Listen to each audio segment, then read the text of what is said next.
సాక్షిలో ఇప్పుడు ప్రజాస్వామ్యం గుర్తొచ్చింది. సాక్షి ఈశ్వర్కి బూతుల మార్పింగ్ పైన పెద్ద ఎత్తున గందరగోళంగా మాట్లాడుతున్నాడు. రాష్ట్రంలో ప్రజాస్వామ్యం హత్య గురైందని, డెమోక్రసీ చచ్చిపోయిందని పెద్ద పెద్ద మాటలే మాట్లాడుతున్నాడు మన సాక్షి ఈశ్వర్ గారు. ఇక దానికి తాలింపుగా మన ప్రసాద్ గారు దొంగ ఓట్లు వేస్తారేమో, దొంగ ఓట్లు గుద్దుకోవడానికి బూతులన్నింటినీ కూడా ఆక్యుపైడ్ చేసుకున్నారేమో అని చెప్పేసి మాట్లాడుతున్నారు. ముఖ్యంగా బూతులు ఒక ఊళ్ళో పోలింగ్ బూత్ని మరొక ఊరికి మార్చడం, అక్కడున్న పోలింగ్ బూత్ని మరొక ఊరికి మార్చడం, అంటే వీళ్ళు చెప్పినట్టు నల్లపరెడ్డి వారి పల్లెని వేరే ఊరికి మార్చడం, అక్కడ వాళ్ళని మళ్ళీ నల్లపరెడ్డి వారి పల్లెకి మార్చడానికి ఇది దీనికి ప్రధానమైన కారణం ఏంటి, ఎందుకు మార్చారు అంటే 1995 నుంచి ఇప్పటిదాకా పులివెందుల మొత్తం పులివెందులలో కానీ ఎక్కడా కూడా జెడ్పీటీసీ ఎన్నికలు జరగనివ్వలేదు. ఏకగ్రీవాలు చేయనిచ్చారు. వాళ్ళకున్నటువంటి సైన్యంతో, వాళ్ళకున్నటువంటి ఈ రాక్షస జనంతో ఇష్టాసారంగా పోలింగ్ నిర్వహించకుండా ఏకగ్రీవాలు నిర్వహించుకుంటూ వచ్చారు. సరే, ఎవరైనా పులివెందులు అంటే జగన్మోహన్ రెడ్డి గారి ఇలాకా కాబట్టి సరే పోతే పోనీ అక్కడ మనం కూడా పోటీ చేసి సాధించేది ఏముందులే వదిలేసేయండి అని చెప్పేసి చూసినట్టుగా గతంలో చంద్రబాబు నాయుడు గారు కూడా, ఎందుకంటే వాళ్ళు కుప్పాన్ని టచ్ చేసేవాళ్ళు కాదు, వీళ్ళు పులివెందులను టచ్ చేసేవాళ్ళు కాదు. ఎందుకంటే రాజశేఖర రెడ్డి గారి టైంలోనే అదే సిస్టమ్ ఉంది, చంద్రబాబు నాయుడు గారి టైంలోనే అదే సిస్టమ్ ఉండేది. మామూలుగా ఒక ముఖ్యమంత్రి నేత కాబట్టి అలాంటి నేతకు ఎదురుగా నిలబడేటువంటి దమ్ము ధైర్యం ఎవరికి ఉండదు, అది కుప్పంలో కావచ్చు, పులివెందుల్లో కావచ్చు. అయితే 2019లో జగన్మోహన్ రెడ్డి గారు ముఖ్యమంత్రి అయిన తర్వాత కుప్పం మీద ఫోకస్ చేశాడు. కుప్పం మీద ఫోకస్ చేయడం అంటే కుప్పంలో గెలవాలని ఫోకస్ చేయడం, చంద్రబాబు నాయుడిని ఓడించాలని ఫోకస్ చేశాడు. గెలవాలని ఫోకస్ చేయకపోవడం ఏంటి, చంద్రబాబు నాయుడు ఓడించడానికి ఫోకస్ ఏంటి అనేది కదా మీ డౌట్. గెలవాలి అని అంటే కుప్పం డెవలప్మెంట్ చేసి, కుప్పానికి కావాల్సినటువంటి నిధులు మంజూరు చేసి, కుప్పాన్ని అభివృద్ధి చేసి, కుప్పం ప్రజల మనసును గెలుచుకొని ఓట్లను వేసుకోవటం గెలవటం.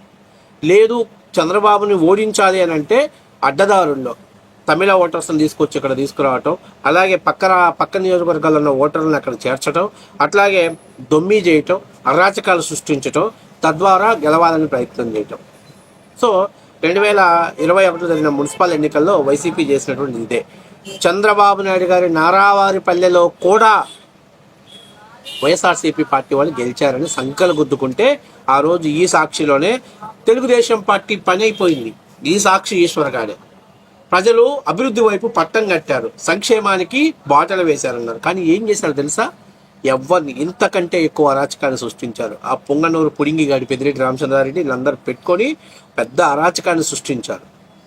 తెలుగుదేశం పార్టీ సానుభూతి ఓటర్లని, న్యూట్రల్ ఓటర్లని బయటికి రాకుండా రిగ్గింగ్లు చేసుకొని ఎవరైతే తెలుగుదేశం పార్టీ తరపున నామినేషన్లు వేస్తున్నారో వాళ్ళని బెదిరించి భయభ్రాంతులకు గురి చేసి పోలీస్ స్టేషన్లో పెట్టి కొట్టి ప్రజాస్వామ్యాన్ని కూనీ చేసి వీళ్ళు కుప్పంలో ఎంపీటీసీలు, జెడ్పీటీసీలు, మున్సిపల్స్ కార్పొరేటర్ని గెలిచి అది గెలుపు, అది ప్రజాస్వామ్యం గెలుపు అన్నారు. ఇక కుప్పం మున్సిపాలిటీ విషయంలో చంద్రబాబు నాయుడు గారు బాగా ఫోకస్ చేసి దాన్ని గెలుచుకోవాలనే ఉద్దేశంతో ఆయన అక్కడ ఉంటే ఆ కుప్పంలో కూడా తమిళనాడు నుంచి పెద్ద ఎత్తున దొంగ ఓటర్లు తీసుకొచ్చి స్కూళ్ళల్లో పెట్టుకొని, స్కూళ్ళల్లో దాచిపెట్టుకొని పోలింగ్ బూతుల టైంలో వీళ్ళు ఆ కుప్పంలో పెద్ద ఎత్తున రిగ్గింగ్కి పాల్పడ్డారు.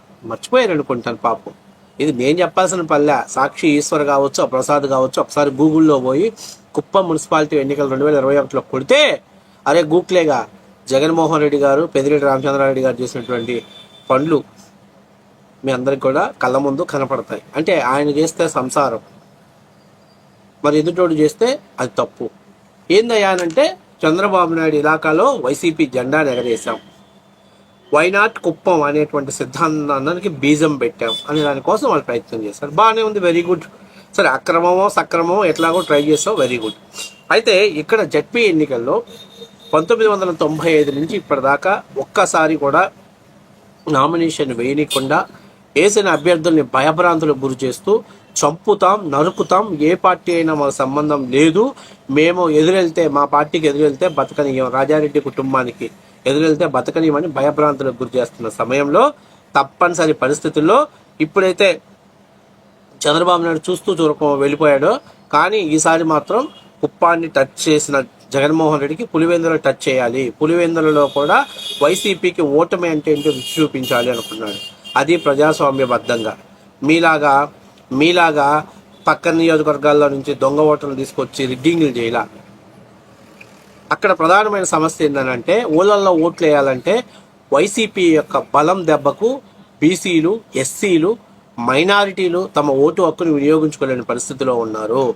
దీన్ని అక్కడ ఉన్నటువంటి జగన్మోహన్ రెడ్డి పెంచి పోషిస్తున్నటువంటి గంజాయి బ్యాచ్ రౌడీ మోకలు విచ్చలవిడిగా శైర విహారం చేస్తున్నారు. దీన్ని కంట్రోల్ చేయడం కోసం శాంతి భద్రత దృష్ట్యా ఈ పోలింగ్ బూతుల్ని మార్చడం జరిగింది.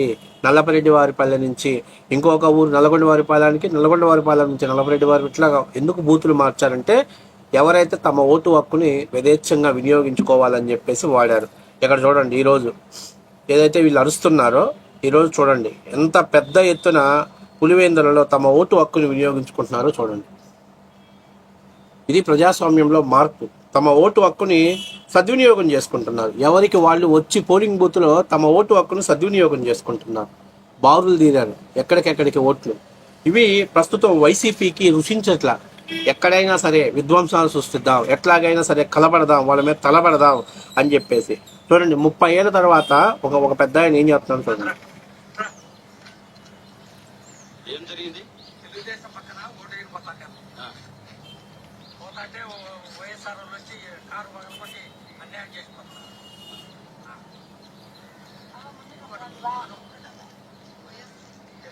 చూడండి పోలింగ్ బూతుల్లో కూడా ఊళ్ళు మార్చినా కూడా ఇంకా వీళ్ళకి విధ్వంసం జరగట్లేదంటే, విధ్వంసం తగ్గించగలిగిందంటే ప్రభుత్వం సక్సెస్ సాధించినట్టు. అంటే మీకు అర్థం కావట్లేదు. మీకు నచ్చిన చోట పోలింగ్ బూతులు పెట్టి మీ ఇష్టాసారంగా శైర విహారం చేసి అవినాష్ రెడ్డిని అరెస్ట్ చేశారు, హౌస్ అరెస్ట్ చేశారు. ఆయన ఫోన్లు చేస్తున్నారు ఒక్కొక్కటి. రే మీరు పోయారా, మీ సంగతి ఏంటో నేను చూస్తా, బాబాయ్ నరికి పారేస్తాం. ఈ పులివెందుల మా అడ్డ ప్రభుత్వం ఎన్ని రోజులు ఉంటుంది, 4 రోజులు ఉంటుంది, 5 రోజులు ఉంటుంది, వెళ్ళిపోతుంది. తర్వాత ఇంకొక విషయం తెలుసో తెలీదు, ఒక్క జెడ్పీటీసీ ఉప ఎన్నికే వైఎస్ఆర్ కాంగ్రెస్ పార్టీ ఇక్కడ అక్షరాల 100 కోట్లు ఖర్చు పెట్టింది. 100 కోట్లు ఖర్చు పెట్టింది. నాకు తెలుసు 95 నుంచి ప్రతి ఎలక్షన్స్లో ఖర్చు పెట్టాల్సిన డబ్బునంతా కూడా మొన్న జెడ్పీటీసీ ఉప ఎన్నికల్లో ఖర్చు పెట్టింది. ఓటుకు 15,000, 30,000 రూపాయలు కూడా డబ్బులు ఇచ్చిన పరిస్థితి. అట్లాగే ఎవడైతే దాడి చేయగలుగుతారో, ఎవడైతే తిరగబడగలుగుతారో, ఎవడైతే ఓటర్ని భయపెట్టగలుగుతారో వాళ్ళకు ప్యాకేజీలు ఇచ్చారు. 10 లక్షలు, 15 లక్షలు. అవసరమైతే అరెస్ట్ అయ్యి జైల్లో ఉండు.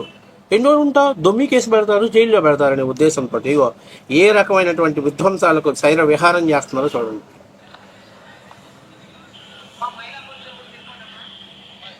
జిల్లా పరిషత్తులో హెల్ప్ డెస్క్ ఎంత చక్కగా పోలింగ్ నిర్వహిస్తున్నారో చూడండి. ఇదిగోండి. అయినప్పటికీ కూడా పోలింగ్ బూత్లు మార్చినప్పటికీ వైసీపీ గుండాల దౌర్జన్యం ఎక్కడ తగ్గదు.